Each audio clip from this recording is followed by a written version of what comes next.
Hello everyone, the Army of Otters here, and welcome back to Unexplored Skyrim. Today we're going to be checking out Lost Valley Redoubt along with Bard's Leap Summit. We have to pass through Lost Valley Redoubt in order to reach Bard's Leap Summit. And this location was recommended to me by Vaporeon General. Thank you so much, Vaporeon, for all of your support. You've been really awesome, and thank you so much for watching all of these videos. Now, I have to give a huge shout out to everyone who has recommended locations in Skyrim so far. All of these locations have been absolutely amazing. I mean, the amount of care and love and effort that Bethesda put into Skyrim is clearly evident.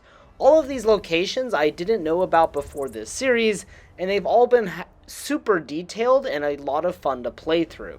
So let's waste no more time and let's check out Bard's Leap Summit.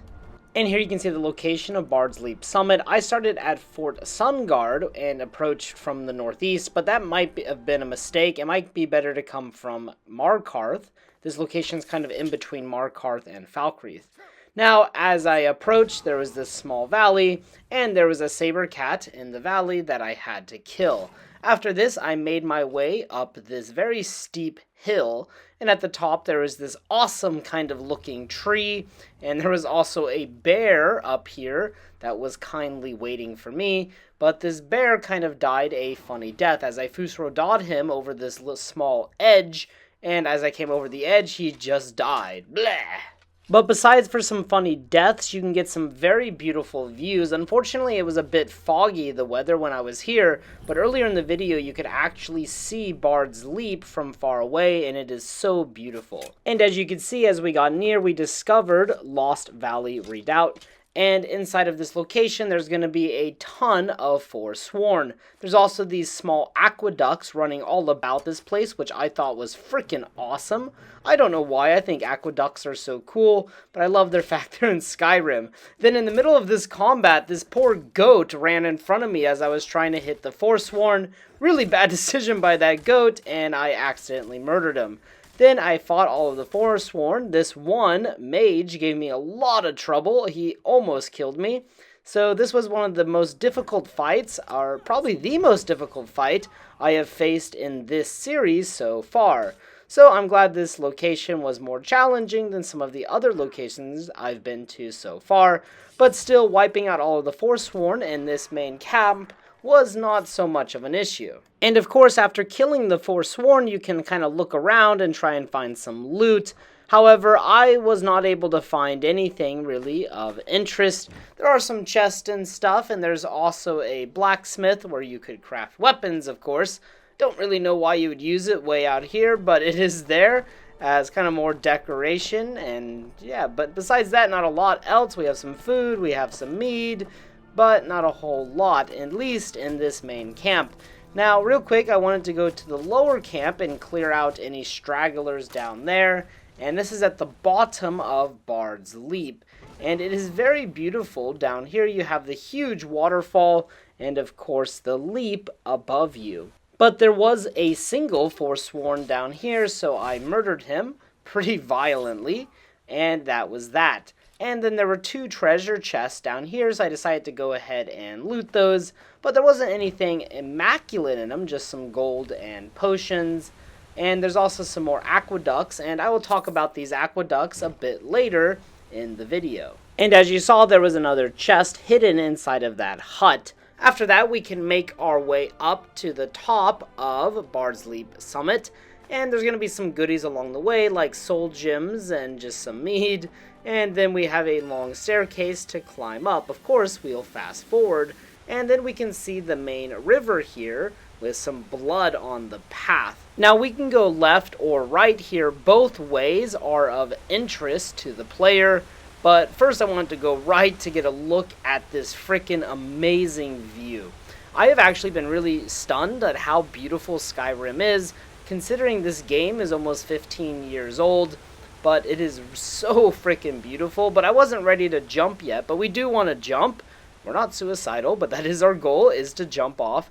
If we go left, we can find two Hogravens having a ritual in order to kind of summon this Forsworn. And there's also a word wall, which contains a word for the shout become ethereal, and that, of course, is really good. Always good to get some shouts, and also we have to kill the Hagravens. Now, I was reading on the wiki that if you manage to kill the Hagravens before they finish their ritual, then the Forsworn will die.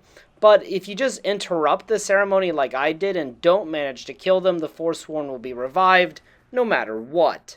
But it doesn't matter, just some more X-Pizzles for me. And then there's also a chest that had a lot of gold and some spell tomes inside of it. And a pendant. After that, I was ready to complete my leap of faith, so we made the jump off of the top of Bard's Leap Summit, and then we can see why it got its name. Been a long time since someone took the lead. Longer still, since any survived. I once performed the entirety of the Poetic Edda from atop Bard's Leap before trying mine. Well, you can see how that turned out. And so we can see how Bard's Leap Summit got its name from Azzadal here. Now, Azzadal mentions he'll perform the entirety of the Poetic Edda. And the real-life Poetic Edda, yes, it is real, is a collection of Old Norse poems, which are very important because they help preserve a lot of Norse mythology after the spread of Christianity into Scandinavian territories. So a pretty cool real-life connection here in Skyrim. Of course, on Unexplored, we like to see real-life connections, but they're not as common, of course, because it's a fantasy world. And also, if you didn't notice, Azzadal will increase our speech by 1 after completing the jump, so very kind of him. I wanted to go back up to the top because I saw this tower off in the distance after passing Bard's Leap Summit, and the name of the tower is Cradle Stone Tower. This is a pretty insignificant or small location, but I decided to go ahead and check it out and see what's inside because I just don't know what other opportunity I would ever have to talk about it.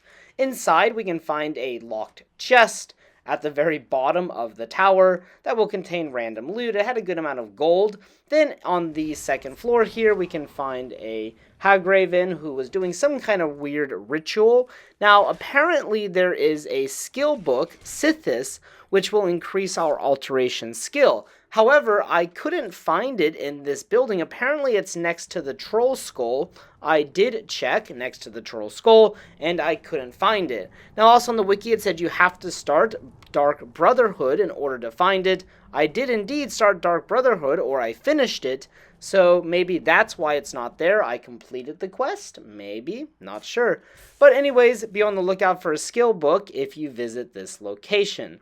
Now, below the tower, there is a small pond. As I wanted to mention, I really like these kind of locations. Why is there a small pond here? Who built this small pond in the middle of nowhere on this random-ass mountain below this random-ass tower? Don't know if anyone has ever paid it any attention, but I decided to give it a little bit of attention. Small pond, you have your moment. Now, I also wanted to mention these small aqueducts that come off of Bard's Leap Summit. They're just small aqueducts that actually lead to the river, and as you can see, that one off in the distance is much shorter, and then this one falls off right here. Now, below us, the river is actually named. It is called the Karth River, and it is a pretty major river within Skyrim. And we can kind of see where the river begins up here, where we have a lot of these aqueducts. Now, I don't know what function those aqueducts would actually serve, but hey, they're there. Also, at the bottom here, there's a small island with a treasure chest in the middle. And then we're left with a very gorgeous scene. Alright everyone, I hope you enjoyed this episode of Unexplored Skyrim. I had a ton of fun making this video and just kind of exploring around this area.